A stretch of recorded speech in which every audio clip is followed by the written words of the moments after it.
My girlfriend got pregnant by my twin brother who lived rent-free in my guest room, but she instantly left him when I inherited a $7 million estate. My girlfriend Becca sat me down last Tuesday with tears in her eyes. I need to tell you something. I'm pregnant. For a second, I was happy. We'd been together 3 years. Then she said the rest. It's not yours. It's Jason's. Jason.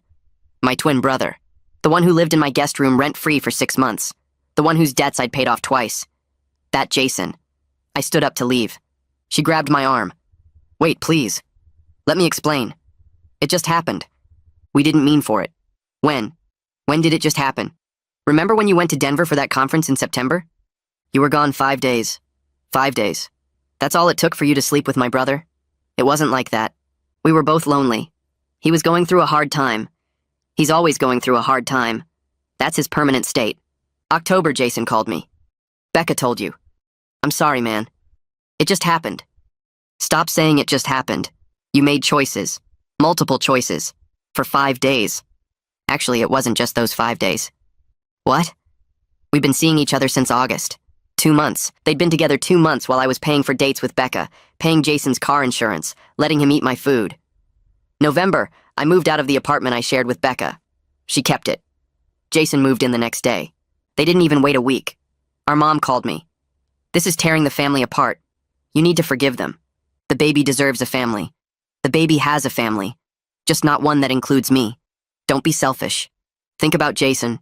He's finally happy. He's happy because he stole my girlfriend. Love can't be stolen. People fall out of love. They fell into bed while I was gone. Same thing. December, my grandmother called.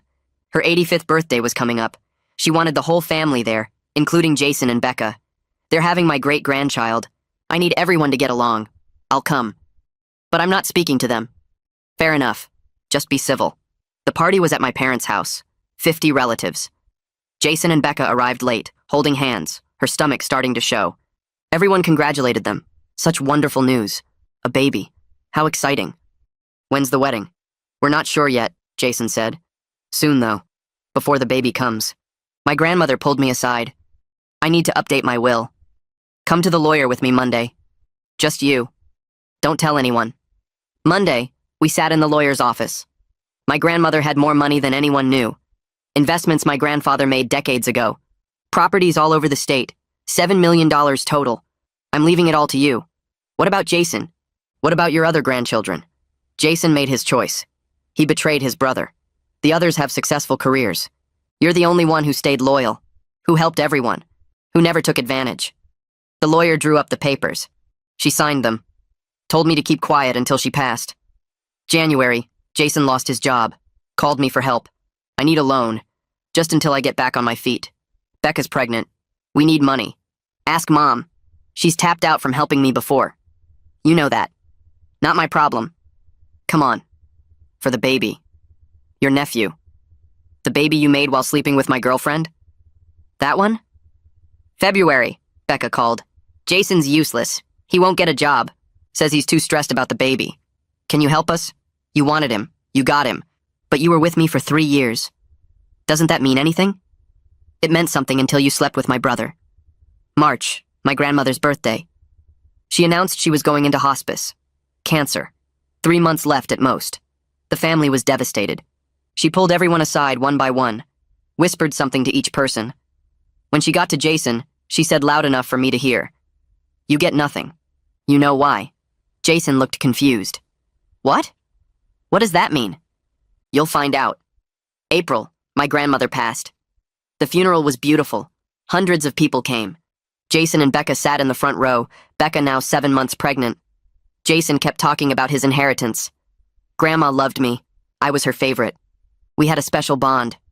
The will reading was the next week. The lawyer read through the small bequests first. $1,000 here, $5,000 there. Sentimental items to various relatives. Then the final item. The remainder of my estate, totaling approximately $7 million, goes to my grandson Ronald. Jason jumped up. That's impossible. Check again. There must be another page. The lawyer looked at him. There's no mistake. This will was executed 6 months ago with full mental competency evaluation. Jason pushed back from the table. His chair scraped loud against the floor. You manipulated her. You turned her against me while she was dying. Trent pulled a folder from his briefcase. Your grandmother anticipated this reaction. She left detailed documentation of her reasoning, including dated journal entries spanning 2 years. Jason's face went from white to red. 2 years? She was planning this for 2 years? Trent opened the folder. She documented every instance of financial assistance you requested and failed to repay. Every job you quit without notice. Every family member you took advantage of. And specifically, her observations about your relationship with Becca while she was still with Ronald. My mom grabbed my arm before we even made it to the parking lot. You have to share this with him. He's your brother. Your twin. I pulled my arm free. He's also the guy who slept with my girlfriend in my own apartment. Think about the baby. That baby needs things. Diapers, formula, a crib. Jason can't afford any of it. That's not my problem. My dad stepped between us. Be reasonable, son. You don't need $7 million. You could give Jason half and still have more money than you'd ever spend. It's not about the money. It's about what grandmother wanted. She made her choice. You could do the right thing here. Make this family whole again. The family stopped being whole when Jason betrayed me. But we're asking you to be the bigger person. I got in my car and drove away while they stood in the parking lot watching. My phone started buzzing before I hit the first stoplight. Text after text from Jason. Please, man, I'm begging you. Becca's scared. We have nothing saved. The baby comes in 2 months. I'll pay you back, I swear. Just help us get started. You know I'm good for it. Another text. Remember when we were kids? We shared everything. We're twins. This money should be split between us. Another. Grandma was old. She didn't understand what she was doing. You know she loved me. Another. Fine, be that way. Keep it all. But don't come crying to me when you realize money can't buy you a family. I blocked his number after the 15th message and pulled into my apartment complex. The place was quiet. No Becca. No Jason. No one asking me for anything. I poured myself a whiskey and sat on my couch in the silence. My phone rang 3 days later from a number I didn't recognize. I almost didn't answer. Ronald? It's me. Becca's voice cracked. I need to talk to you. We don't have anything to talk about. Please just listen. Jason promised me he'd get a job after the baby announcement. He said he was going to step up and be responsible. Has he? No. He plays video games until 3 in the morning. Sleeps until noon. I asked him about job applications, and he says he sent out resumes, but I checked his email, and there's nothing. Not one application. Why are you telling me this? Because I'm scared. The baby's coming in less than 2 months, and we have nothing. No savings, no insurance, no plan. You made your choice. I know. I know I did. And I was wrong. So wrong. But this baby didn't make any choices. Can you help with medical expenses? The delivery alone will be thousands. Ask Jason to get a job. I have. Every single day. He just gets mad and says I'm nagging him. That's still not my problem. I hung up and stared at my phone. Part of me felt bad for her. But a bigger part remembered walking into my apartment that day in November and seeing Jason's stuff already moved into my old bedroom. I called Trent the next morning. Can Jason contest this will? He can try. Anyone can file a contest. But would he win? Extremely unlikely. Your grandmother was very thorough. Trent pulled out a thick file when I met him at his office that afternoon. She started documenting Jason's behavior 2 years ago, right after he borrowed $5,000 from her for a business idea that never materialized. He flipped through pages covered in my grandmother's neat handwriting. July 2021. Jason asked for money again. 3rd time this year. It says his roommate kicked him out, but I called the roommate who said Jason hadn't paid rent in 4 months. August 2021. Jason quit another job. No notice. Just stopped showing up. His manager called me asking if he was okay. September 2021. Ronald called to tell me about Denver, about Becca and Jason. My heart broke for him. Jason has always taken advantage of Ronald's kindness. I kept reading. December 2021. Watched Jason and Becca at Ronald's expense. He paid for everything. Jason contributed nothing. Becca seemed happy with the arrangement. Neither showed any guilt. January 2022. Jason lost his job again. Called Ronald for money. Ronald said no. Good. He's learning. The entries went on for pages. Every loan Jason never repaid. Every promise he broke. Every time he chose the easy path over the responsible one. She saw everything. She saw what I couldn't see because I was too close to it. Your grandmother wanted you to have this. Trent handed me an envelope. She said to give it to you after the will reading. I opened it. Her handwriting again. Ronald, by the time you read this, I'll be gone. I'm sorry I won't be there to see what you do with this gift, but I know you'll use it wisely because that's who you are. You've always been the responsible one, the one who helped others without expecting anything back, the one who stayed loyal even when it hurt you. Jason made his choices. He chose to betray you with Becca. He chose to take advantage of your kindness for years. He chose to live without responsibility or consequences. I will not reward those choices with my money. This inheritance is not just money. It's validation that you were right to feel hurt, right to set boundaries, right to expect better from the people who claim to love you. Don't let anyone guilt you into sharing this. Not your parents, not Jason, not even Becca and that baby. You owe them nothing. Live your life. Be happy. Make me proud. I folded the letter and put it back in the envelope. My eyes were wet, but I wasn't crying. I was relieved. Someone finally saw the truth. 2 weeks later, my mom showed up at my apartment with Jason. I opened the door, and there they both stood. Mom had that look on her face, the one that said she'd rehearsed this whole thing. Jason has something to say to you. Jason cleared his throat. His eyes didn't quite meet mine. I'm sorry. For everything. For Becca. For taking advantage of you. For not being a better brother. I've been doing a lot of thinking, and I realize I messed up. Bad. I just want a chance to make things right. Mom watched me with hopeful eyes. See? He's sorry. He's really changed this time. You need to leave. Both of you. Ronald, please. Just hear him out. You showed up at my apartment unannounced. You brought him here to ambush me with an apology you obviously coached him through. That's not respecting my boundaries. That's stomping all over them. But family is supposed to forgive. Family is supposed to not sleep with each other's girlfriends. I closed the door while they were still standing there. Heard Mom's voice through the wood saying we'd try again later. I locked the deadbolt. I found a coffee shop downtown that became my regular spot. Quiet corner table. Good Wi-Fi. Place where nobody knew me or my family drama. That's where I met Valentina. She worked at the investment firm handling my inheritance. We'd had 2 meetings about portfolio diversification and long-term planning. Professional stuff. Then one afternoon she walked into my coffee shop. Recognized me immediately. Asked if she could join me since every other table was taken. We talked for an hour. Not about money. About everything else. Her family. My situation.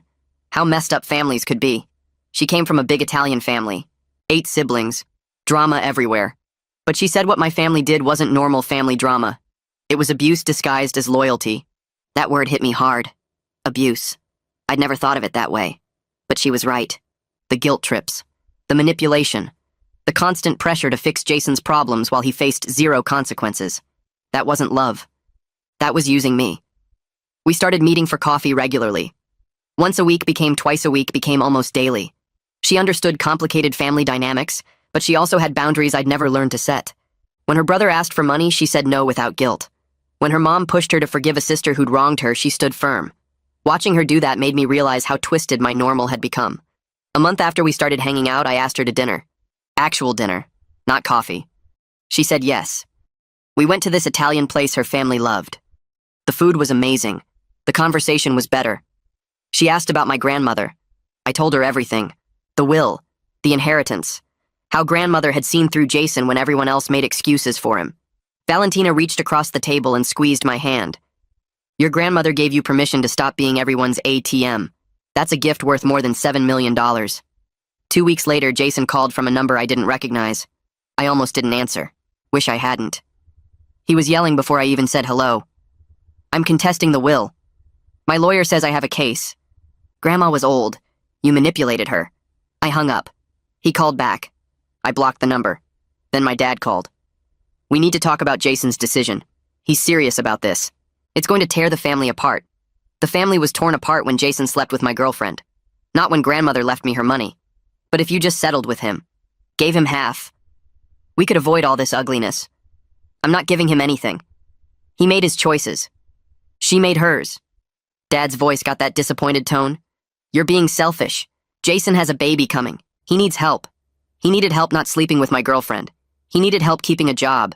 He needed help being a responsible adult. None of which he wanted. That's not my problem. You're really going to let this go to court? Watch me. I hung up, poured myself a drink, called Valentina. She came over, brought Chinese food, let me vent for an hour. Then she said something that made me laugh for the first time in days. Your brother is an idiot. He's going to lose and make himself look even worse. How do you know? Because your grandmother was smart. She wouldn't leave that money without protecting it. Trust the process. 3 weeks later, Trent called. I was at work. Stepped into a conference room to take it. I have news. Jason's lawyer contacted me about the will contest. And? There's a letter. Your grandmother left instructions that if Jason challenged the will, a sealed letter should be opened and entered into evidence. What's in it? Everything. Every loan she gave him that he never repaid. Every job he quit. Every time he took advantage of family members. Every lie he told. She documented it all for 2 years. She knew he'd do this. She predicted it. Trent sounded almost amused. She wrote that she hoped he'd accept her decision with grace, but she doubted it. So she prepared for exactly this scenario. The letter destroys any case he might have had. Can I see it? I'll send you a copy. You should read what she wrote about you, too. The letter arrived that afternoon. 20 pages. Single-spaced. Grandmother's handwriting. I sat in my car in the parking garage and read every word. She'd tracked everything. July 2020. Jason borrowed $3,000 for rent. Never repaid. September 2020. Jason quit his job at the marketing firm. No notice. Blamed his boss, but his boss called me asking if Jason was okay. November 2020. Jason borrowed my car for a week. Returned it with an empty tank and a dent he never mentioned. The entries went back 5 years. Every broken promise. Every manipulation. Every time he chose the easy path. Then the entries about me. January 2021. Ronald helped Jason move into his apartment. Took 2 days off work. Paid for the moving truck. Jason never thanked him. March 2021.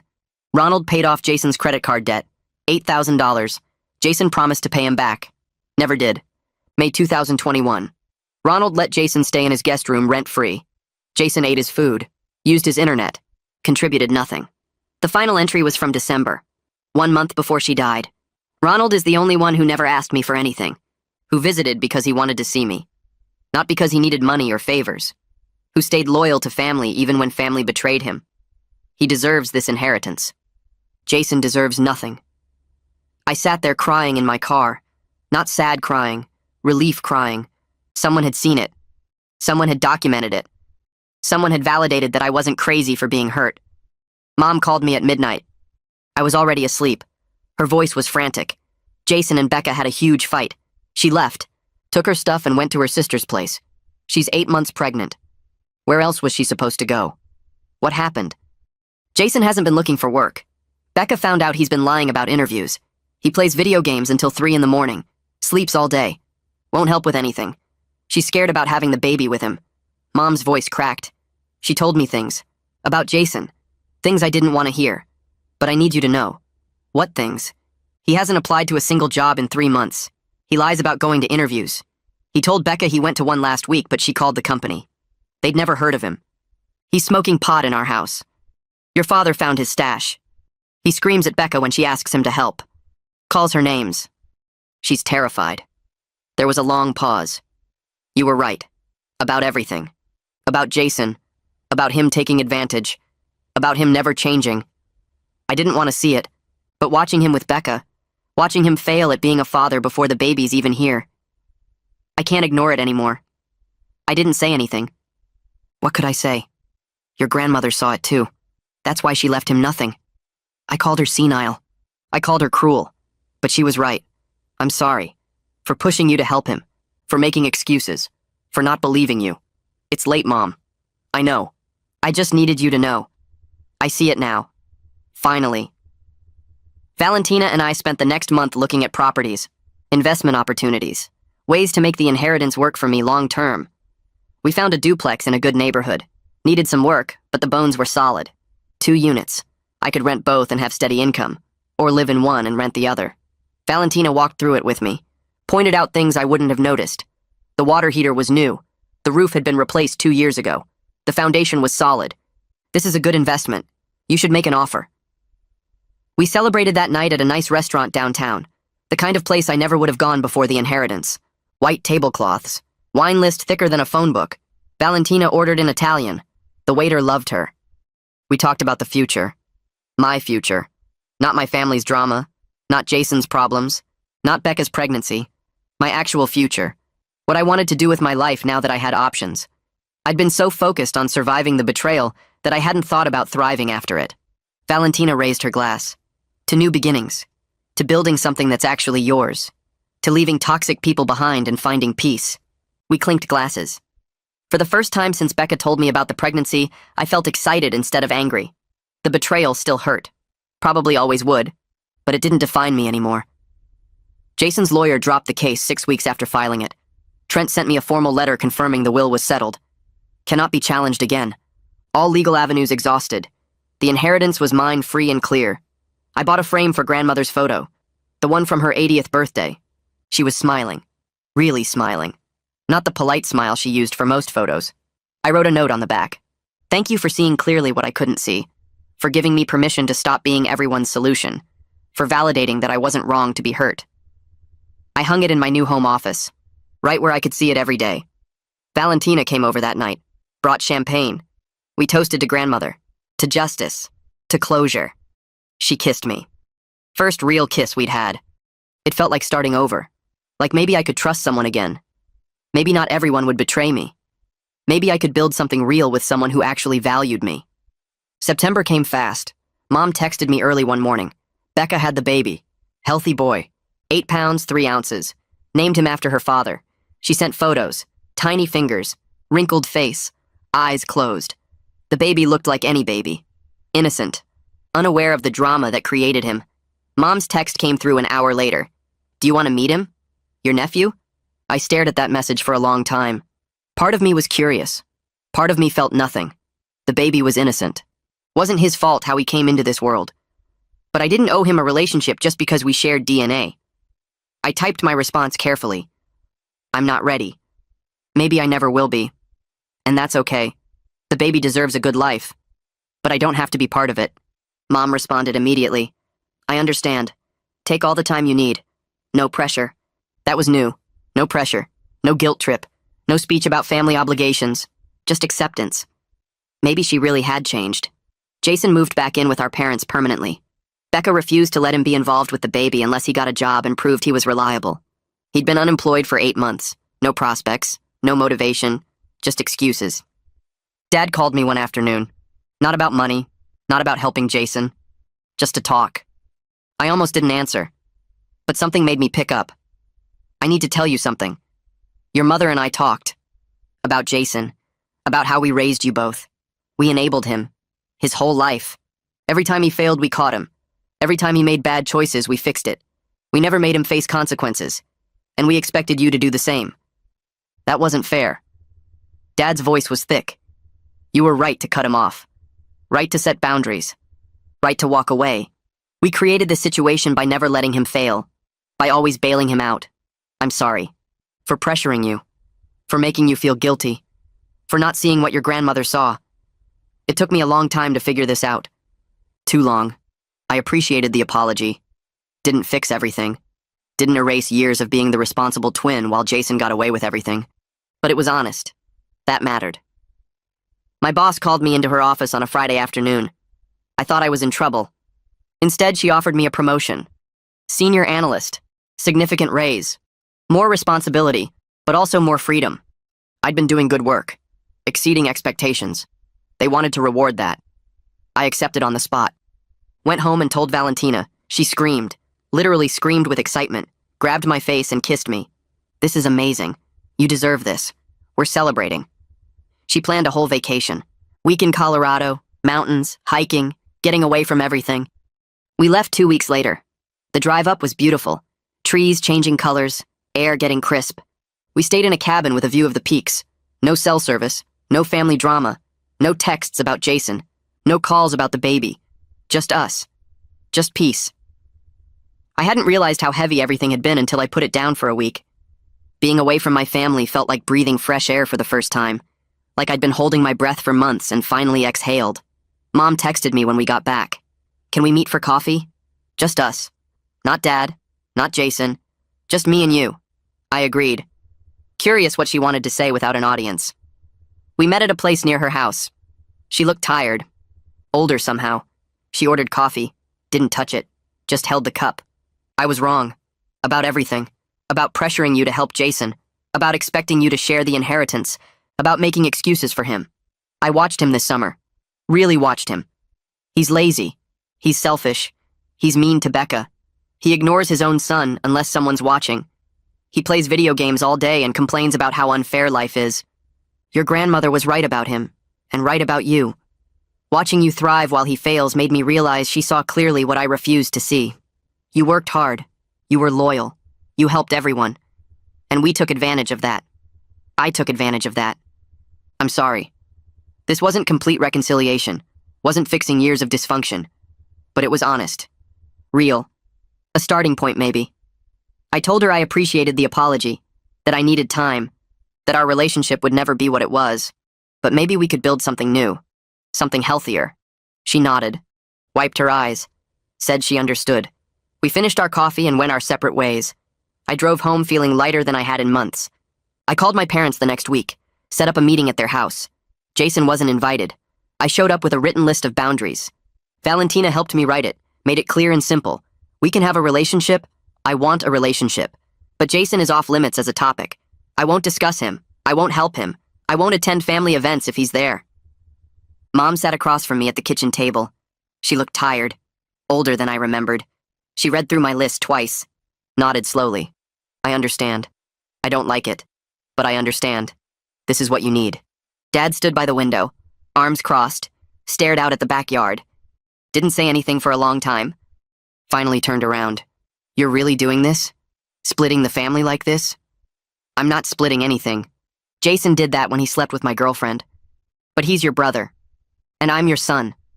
You're asking me to pretend nothing happened. I'm asking you to respect my boundaries. Dad shook his head, walked out of the room. Mom reached across the table, touched my hand. Give him time.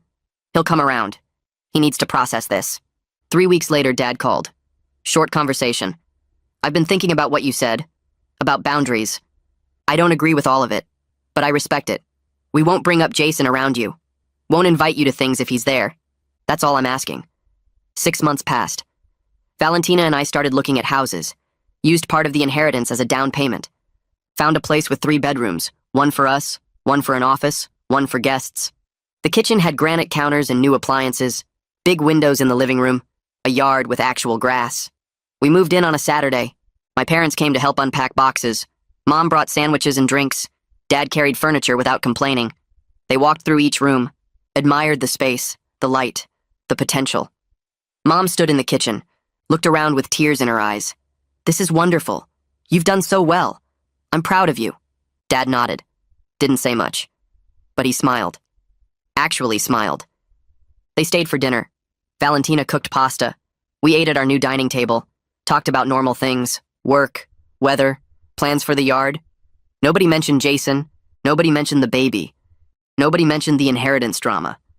For a few hours, we were just family. Different family than before. Smaller, quieter, but family. My cousin texted me in October. Thought you should know. Jason got a job. Finally. Part-time at a warehouse. Loading trucks. Early morning shifts. Apparently Becca threatened him with child support court. Told him she'd go after his wages if he didn't start contributing. That got him moving. He's bitter about it, though. Tells everyone you ruined his life by not sharing the inheritance. Still blames you for everything. I didn't respond. Didn't need to. Jason's problems weren't my problems anymore. Later that week, I ran into someone who knew Becca. She's doing fine, living with her sister. Baby's healthy. She works part-time. Her family helps with childcare. Jason sees the kid every other weekend. Shows up late usually. Leaves early. She's better off without him full-time. Good for her. She made her choices. Had to live with them. But at least she was trying. At least she was taking care of her kid. That was more than Jason was doing. A year after my grandmother died, I drove to the cemetery. Brought flowers. Sat on the grass next to her headstone. Told her everything. About Valentina. About the house. About the promotion at work. About setting boundaries with my parents. About finally feeling peaceful. Thank you. For seeing me. For believing I deserved better. For giving me the freedom to build a real life. You knew Jason would never change. Knew my parents would always enable him. You gave me validation. Proof I wasn't crazy for being hurt. Wasn't selfish for walking away. The money helped. Obviously. But the real gift was knowing someone understood. Someone saw the truth. I sat there for an hour. Watched clouds move across the sky. Felt genuinely happy. Not pretending. Not forcing it. actually content with my life. The inheritance gave me options, freedom, space to grow. But I did the work, made the choices, built something good. Jason was still struggling, still blaming everyone else, still refusing to take responsibility. That was his path. I had mine, and mine was better.